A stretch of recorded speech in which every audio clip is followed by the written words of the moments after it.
quand même organisé principalement par l'association AUPLF, qui est la plus consistante et la plus nombreuse dans le port, puisqu'il réunit tous les usagers du port.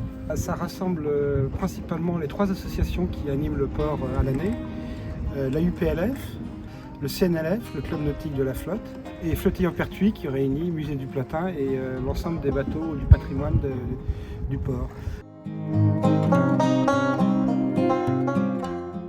Concernant Flottille-en-Pertuis, c'est une association qui réunit des bateaux traditionnels, vraiment traditionnels, c'est-à-dire avec des grandes voiles avec un pic, une trinquette et un bout d'or avec un phoque, en bois principalement, et qui sont issus des pertuis bretons, du pertuis breton ou du pertuis d'Antioche, c'est-à-dire des bateaux qui sont faits pour naviguer dans ces mers un peu fermées, où il y a très peu de clapots, et peu de creux, et qui étaient des bateaux consacrés soit à la pêche, soit à aller chercher les huîtres sur les parcs. Donc c'est des bateaux qui ont des caractéristiques un peu communes, c'est-à-dire un tirant d'eau assez faible pour aller tôt aux huîtres et rentrer tard, qui était capable de charger entre 3 et 4 tonnes d'huîtres à l'intérieur de la cale, et qui sont bien toilés parce qu'après, lorsque les bateaux sont chargés des huîtres, il faut rentrer au port.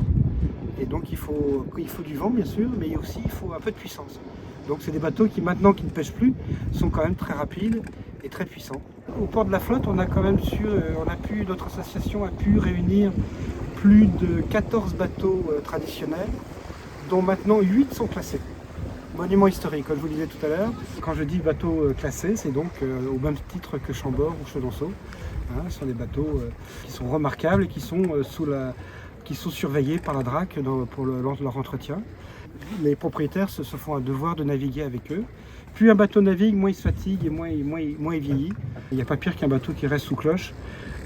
C'est un bateau qui peut mourir. Ce bateau s'appelle Asiadé. C'est en référence à Pierre Loti.